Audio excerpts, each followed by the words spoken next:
Captain Marvel is a very interesting film. It introduces Carol Danvers to the MCU, a character who has been an important player in the past decade or so's worth of comics, a period of time which has seen her step out from her female version of a male character trappings and take on the mantle of Captain Marvel for herself, then arguably surpassing all past iterations of the character in terms of her wider pop culture relevance. In terms of the MCU as a mega franchise, this film reveals the secret origins of modern S.H.I.E.L.D., the beginnings of the Avenger Initiative and the Kree, while also doing its part to set up potential big, ongoing storylines such as the Kree-Skrull War. On top of all this, it also has to overcome people's preconceived notions on who the character of Captain Marvel is and what she stands for. Let's just say she has an image problem among an extremely vocal minority of fans, where a cursory search on YouTube bombards you with a tsunami of hot takes, rampant speculation about the character, and weird overanalyzations of Brie Larson's body language in interviews. Captain Marvel is a film and a character that seems to rub a certain demographic up the wrong way. Personally, I think the film is great, but it's not a success on every level. The first half is a bit slow, and it overcomplicates things both within the story and the wider MCU. What does work well, though, is that the film plants its flag in the ground and clearly defines who Captain Marvel is. By the time the credits roll, you have a very clear picture of who Carol Danvers is and what she stands for, because you have discovered it alongside her, as she unravels the mystery of her own life. I have nothing to prove to you.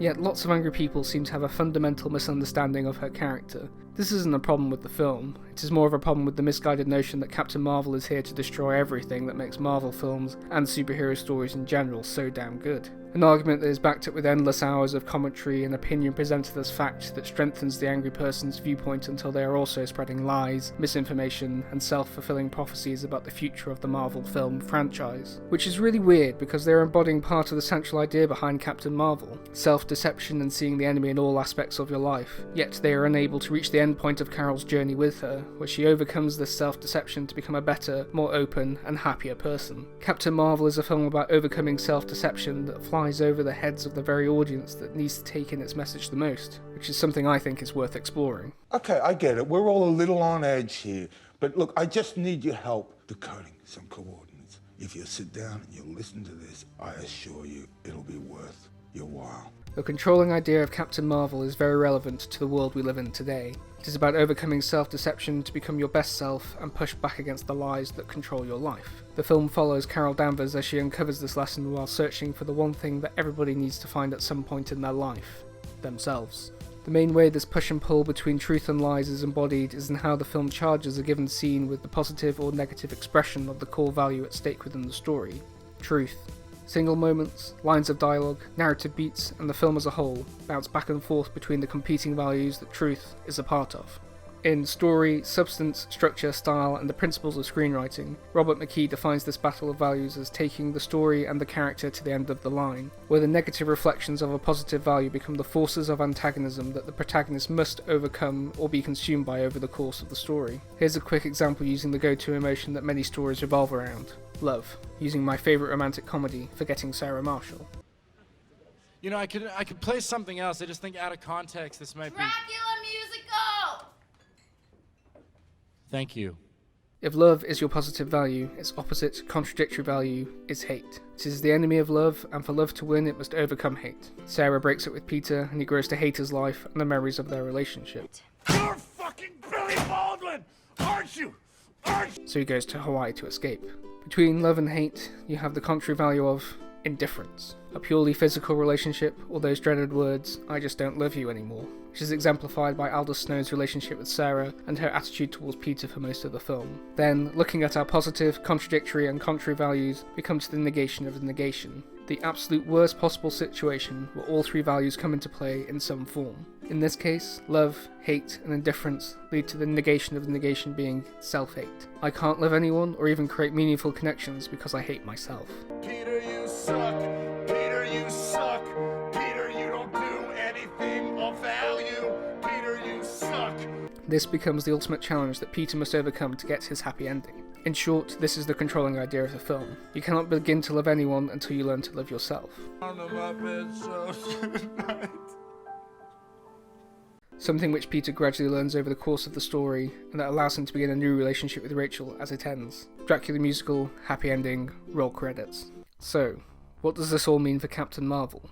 First, let's break it down. The controlling value of Captain Marvel is truth. If truth is our positive value, the contradictory is naturally lies, the fabrication of events often done to advance a selfish ideal. If that is the opposite, the contrary is white lies, lies and the half-truths often told to do good. Therefore, the negation of negation, the absolute worst opposing state of these values is self-deception.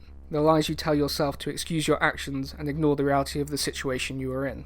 What gives Carol's journey more meaning is having her and the key characters that surround her represent different aspects of the values at stake in the story. Yon-Rogg and the Kree as a whole are lies. They are filthy liars, the lot of them. Yon-Rogg is an agent of the Supreme Intelligence, who in turn is the biggest liar in the film, an entity that uses people's personal connections to gather empathy so that it can get them to do its bidding. It lies to a person's face by using the faces of those they love and respect. Kree society is also built around the machine of war it props up for the Supreme Intelligence. The Kree-Skrull War has been done for who knows how long at the start of the film, and the Skrulls are in hiding. Yet the propaganda we see on Hala, the Star Force mission, and what the Supreme Intelligence tells Carol gives the impression that the war is still at its peak, that the Skrulls could be anywhere, anyone, and they are here to take your job, your life, and your loved ones from you. Sounds vaguely familiar. Together, Yon-Rogg and the Supreme Intelligence brainwash Carol into becoming a weapon for the Kree war machine. They systematically break down her identity, altering her memories, her understanding of the world, and even the colour of her blood, all so she does what they tell her to do. The only problem is, Carol naturally pushes back against this control, which causes them to keep her in a tight leash. What was given can be taken away. So, when Carol reaches Earth, Yon-Rogg is very keen that she stops what she is doing and waits for him to reach her. This is because Carol finding out the truth is a much bigger threat to the Kree than Talos and the Skrulls. Meanwhile, Nick Fury represents white lies. He embodies them by the nature of his job working for S.H.I.E.L.D., covering up the truth of a potential alien invasion and quietly dealing with earth-shattering problems so that the average person can go about their daily lives. He also uses his knowledge of deception to advance his mission with Carol. He knows when he is being lied to, and also uses a half-truth to catch out Talos when he is in disguise. Do a pincer move, like we did in Havana. Right. Like we did in Havana. Over the course of the film, Fury learns to embrace using white lies to inform everything he does in the rest of the MCU. It may not be pretty or heroic, but it works with his need to protect the planet and the people who live in it. What is the odd lie here and there if it gives somebody the push to do what needs to be done, especially when the end results mean saving the planet again and again and again. Fury even uses the story of how he lost his eye to his advantage. Instead of it being a space cat scratched it out, to the agents of S.H.I.E.L.D. it becomes a legend of him withstanding Kree interrogation to inspire them not to give up in the face of overwhelming odds. Or, as we see much later in Captain America the Winter Soldier, it becomes a lesson about trusting the wrong people. Both of these stories are true to an extent. It is just that Goose was the one helping Fury resist the Kree in the first one, and he thought he had more of a bond with Goose than he did in the second. Truth is split between Maria, Monica, and Talos. Maria and Monica are Carol's home, her past, and her connection to Earth. When they are reunited, there is an instant chemistry between the three of them, with Monica and Maria playing an important role in getting Carol to the end of her journey. Monica shares all of Carol's belongings with her and shows her that she can inspire people, while Maria is the last surviving piece of Carol's life in the Air Force, closest friend, and gal pal. Maria, more than anyone, helps pull Carol out of the web of lies that the Kree have put in her head by being the rock that she needs. Talos is a bit trickier because while embodying the truth, he also represents what Carol becomes at the end of the film. Despite being an alien whose natural abilities are lies and deception, Talos is a very open guy. The film gives you a sense that, like Carol, at one point in time, Talos was fully committed to fighting for his side in the Kree-Skrull War, but has since realised all it has left him with is a place on the endangered species list. You and I lost everything at the hands of the Kree. Can't you see it now? You're not one of them. So now he has no other option but to be truthful, open, and ask for help. He has gone past the negation of negation and come out the other side a better, fuller person. He becomes the holder of the truths Carol is seeking. It is through initially being kidnapped by Talos and then working with him that Carol is given the keys to unlocking her past, and in turn her true self. The mind frack the Skrulls do to Carol plants the seeds of doubt in her mind and forces her to seek answers. She gathers the evidence with Fury, but still can't quite see the full picture. It is only when Talos hands over the black box that all the information Carol has gathered is recontextualized, and this lets her remember who she is. The truth, lies, and white lies all feed into Carol's journey to rediscover her true self. However, the negation of negation is where Carol is at the start of the film. She's in so deep that she doesn't even know her own name, instead going by Veers, a name given to her by Yonrog. The film then pulls her between truth, lies, white lies, and self-deception, until the moment where she finally embraces the truth and breaks free of the chains that are holding her back, both physically and emotionally. Everything that happens in the film occurs to give Carol the tools and facts she needs to let go of her Kree brainwashing, embrace her true self, and unlock her full potential. Crucially, we see the true Carol fighting to break out from the very start of the film. There is a reason Yonrog and the Supreme Intelligence keep telling Carol to set aside her emotions and use her head instead of her heart. It is how they establish and keep control of her. Every time she shows any emotion in front of them, she is chastised for it. It is only when she is on her own do we see the true Carol, because she is allowed to let her emotions guide her actions. This especially comes across in the film's action sequences, which are peppered with moments of Carol enjoying herself and her powers in the face of impossible odds.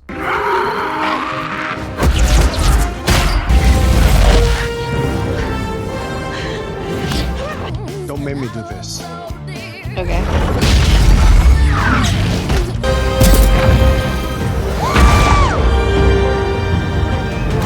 Carol naturally wears her heart on her sleeve, however the circumstances around her force her to keep it all locked away. There are multiple moments where we see Carol piecing things together and beginning to confront the pain of it all, only to pull back at the last second, or be interrupted by another character or story event. It is only when she rejects the lies of the Supreme Intelligence and embraces who she really is, warts and all, that we finally see the full extent of her powers. She learns the truth, that her emotions are her greatest strength, and that she is Carol Danvers of Earth, a flawed person, Air Force pilot, and noble warrior hero. The self-deception negation of the negation extends beyond the walls of the film too, if you have prior knowledge of the comics, where the Skrulls are one of the go-to big bads of the Marvel Universe, a threat that has tried to invade Earth multiple times and sees themselves as a genetically superior race who have a birthright to control the galaxy. Classic space Nazi stuff. So I personally went into Captain Marvel expecting some typical Skrull shenanigans, a sci-fi spy story with some more cosmic elements attached to it, ending with the reveal that the Skrulls are still amongst us, plotting to take over. So it was a pleasant surprise to see them become the subject of a classic MCU twist, one that works so well thematically with the core message of the film. I went in with a preconceived idea of what I was going to see. I thought I knew who the bad guys were and what was at stake, but I was wrong. Felt like I learnt something, or at least reaffirmed the idea that you should always question why some groups are painted as the enemy of the people by those in power or those who control the message. Which brings us back to the angry people. I always told you, you'll be ready the day you can knock me down as yourself. This is that moment. This is that moment, Veers. Turn off the light show and prove to me you can beat me without... In the run-up to Captain Marvel's release, when the mouth-foaming hate was at its peak, seeing the tidal wave of what I call hyper-negative videos was depressing. Any little point of fault in the film, its marketing and how the cast behaved in interviews, anything and everything was scrutinised through a lens of hate, mainly stemming from the film being female-led at multiple levels of its production and its somewhat progressive content, with Brie Larson being the focal point of all this anger because she is a person who has opinions on things. It almost soured my first viewing of the film as the little voice in the back of my head whispered, "What if the angry people are right?" as it started. Thankfully, the film quickly dislodged that thought from my mind by telling a story about the dangers of misinformation and that those painted as the villain are often innocents just trying to find their place within the world. At this point in time, I don't get mad at the angry people anymore. I just feel sorry for them. They watch this film through a Kree-like lens and only see it as the enemy. They've yet to see through the looking glass to find the fun but flawed film within. They're still Veers, and not yet Danvers, listening to the lies that the YouTube algorithm, Supreme Intelligence is feeding them. They've forgotten the joy of superhero stories, only seeing box office returns, release roadmaps, and labelling anything that could appeal to a broader audience as trash. They just need to remember what drew them to these films and superheroes in the first place, that these are fun, adventure stories with morality at their core, there to inspire us to do better, be better, not take things at face value, to question authority, and above everything else, be ourselves. If they remember that, I like to think they would finally be able to enjoy this movie about a flying lady with a wry smile and pointed wit, who kicks butt and fires energy beams out of her hands. Then they will be happy, because they would be free of the fun-sapping machine that tells them what they should be hating instead of what they should be enjoying. Free to enjoy these larger-than-life adventure stories with complex characters at their core. Also maybe, just maybe, they would stop being such giant assholes all the damn time.